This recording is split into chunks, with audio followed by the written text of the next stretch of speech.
Video games! Everybody loves a good video game, and while the history of video games may be short, the impact they've made is not. Throughout gaming history, entire genres have been created over a single really cool idea. So we're going to take a gander at some games whose unique approaches to the field solidified their legacy as a gaming icon, or that I just think are neat.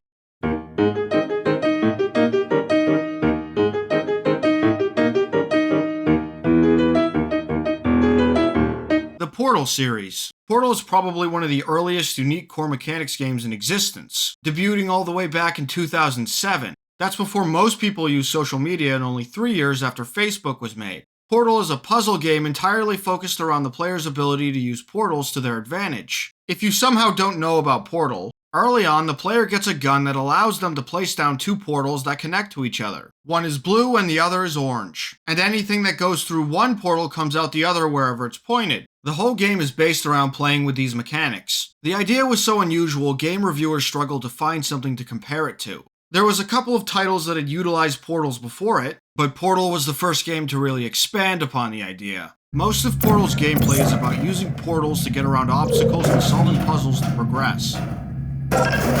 One of the biggest mechanics utilized in the game is the conservation of momentum between portals. When something goes into a portal, it comes out the other with the same speed. This could allow you to, say, jump into a portal on the ground from a high height to launch yourself out of a sideways portal. Or as GLaDOS puts in layman's terms, speedy thing goes in, speedy thing comes out. Today, Portal is a huge part of gaming's cultural history, and is responsible for creating a huge fanbase and countless cultural references in other media. It's often considered one of the greatest video games of all time. In fact, it's so popular, it's shocking how I've gone through this whole section without once mentioning cake. Oh damn, Minecraft. Another old classic, the conceptual inspiration of Minecraft can be roughly traced back to a game called Infiniminer. Infiniminer is a multiplayer competitive mining game that takes place in a block-based generated world. The game was made by Zach Barth and his studio Zachtronics, one of a handful of so-called block-based games, where the world was made out of blocks that could be created or destroyed. The focus of the game was on mining, but the creator was surprised to see that people were more interested in the ability to create things by placing blocks down. The game wasn't intended to be played this way and didn't really invest much support into it either, aside from adding a sandbox mode from public demand. But Zach still felt like he was losing control of his game. At some point, Notch saw these block mechanics and was inspired to make his own game with them. One that focused not just on mining, but also RPG elements, and with a game design that encouraged using blocks to build stuff. This would lead to the creation of Minecraft, whose first real release was in 2009 when it was posted on TigSource forums. It started to gain popularity very quickly, and there was already a considerable fanbase following the game's development. The ability to interact with the world was groundbreaking. Literally, you could spawn into the world, cut down some trees or dig up some blocks, and use them to build a house, a statue, a giant pixel art portrait, or anything else you could imagine. This was a starkly unique gaming experience that few, if any, other games had at the time. It allowed players to change their environment in ways more intricate and accessible than was ever possible before for the average gamer, especially since it allowed them to easily design and build things themselves. Because of this, Minecraft became one of, if not the most dominant game in the world. It became so popular that heavily pixelated blocky visuals became known as Minecraft graphics. It even remained the most popular game on YouTube until 2018. It's probably one of the best examples of how a single unique idea can take you far. Endoparasitic. Finally talking about something a bit more obscure, Endoparasitic is a survival horror game with resource management aspects. It isn't too unusual from other games of the same genre, with the tiny exception that the protagonist has had 3 of his limbs ripped off, and has to do everything with one arm. The story behind the development of this game is also pretty nuts, and the creator actually explains in detail its development history right here on YouTube.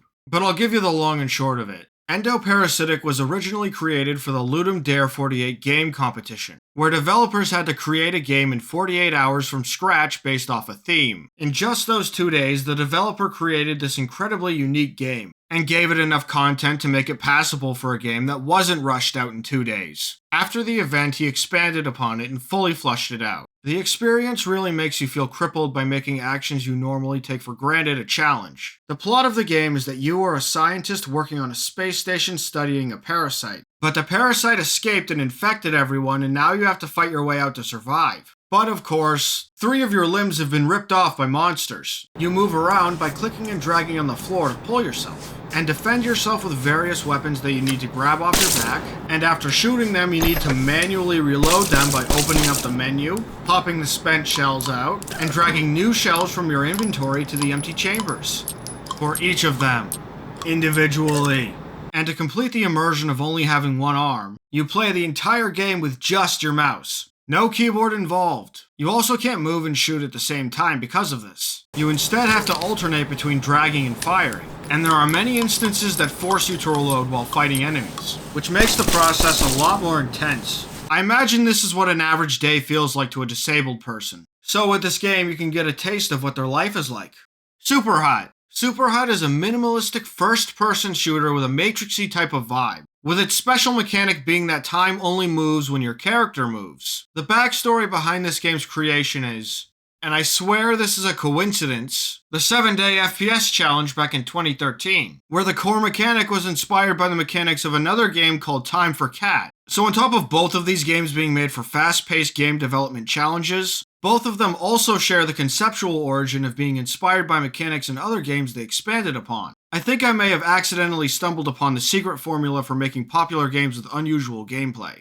Anyways, the game is basically that you're a guy who has to kill a bunch of red guys that spawn in and attack you. But time moves extremely slowly when your character isn't moving, and you can predict what's going to happen while it's stopped. This allows you to plan out your movements before doing them. So if an enemy shoots a bullet at you, you can determine where it's going and move out of the way before it hits you, and then fire shots at the positions you think the enemies will be. Most of the gameplay boils down to weaving your way through hails of bullets, stopping to assess the situation and plan your next move as you do, and hitting enemies with your own shots through the right timing and aiming. It's almost like a turn-based RPG, but in first person and with bullet time fighting instead of turns. You can even live out your ninja fantasies and slice bullets in half with a katana. It stands out as a refreshing and original take for an FPS in a genre that desperately needs originality.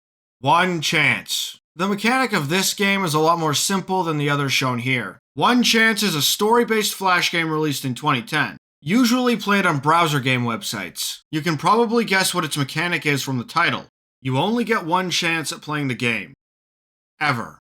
The game isn't nearly as flashy or complicated as some of the other stuff here, but it's still quite impactful and was pretty powerful for its time. And still is. And even though you could argue it's not really a unique game mechanic like the others, and that any game with permadeath does the same thing, I still think this one specifically should count. Because the game's narrative is so heavily focused around it, and it uses permanency in a way most others don't. You play as a scientist who is a part of a team that has developed a cure for cancer. But the cure can't distinguish between cancer cells and normal cells, and now it's gotten loose and will destroy all life on Earth in 6 days. You get to make a series of decisions regarding what you do with each of these days, and the game constantly hammers on the fact that you have a limited amount of time and only get one chance. Again, there isn't anything super complex about this game. You move around with the arrow keys and interact with space to make decisions, and that's about it. But there's multiple events you can get depending on the decisions you make. I decided to revisit the game before making this video and play it, because in the past I only watched it on YouTube.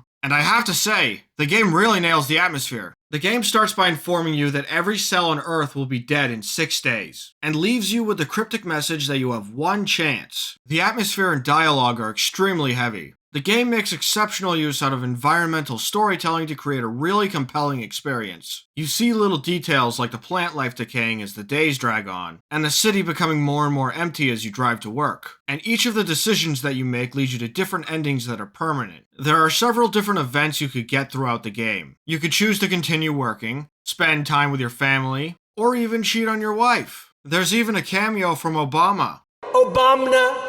That's how old this game is. I could tell you about the endings, but I think it's best experienced firsthand. It's not long, so if you're interested, go ahead and give it a quick play.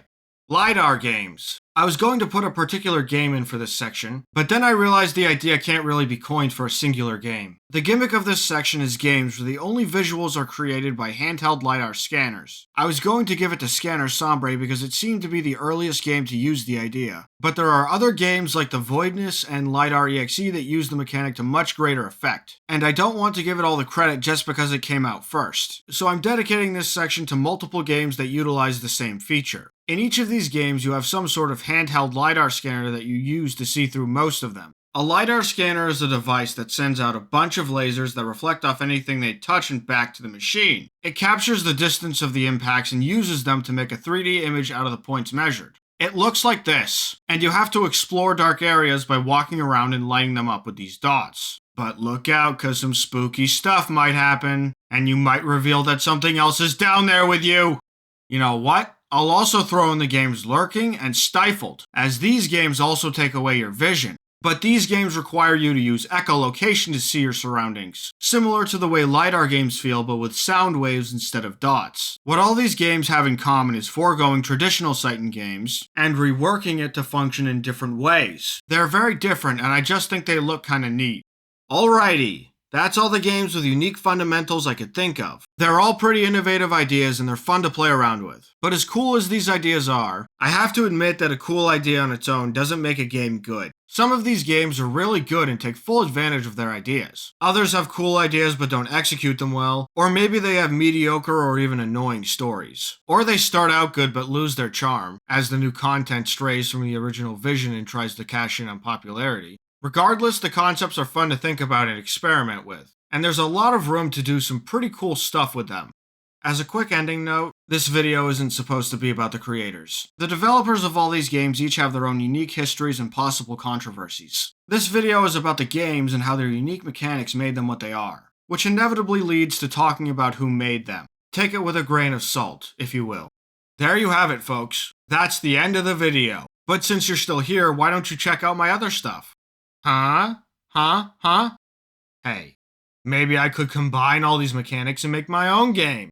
I'll call it, Super Endo Portal Craft Scanner The Only Chance, and make millions off of it. I can garner a cult following, and then start a cult, and then I can finally overthrow the government and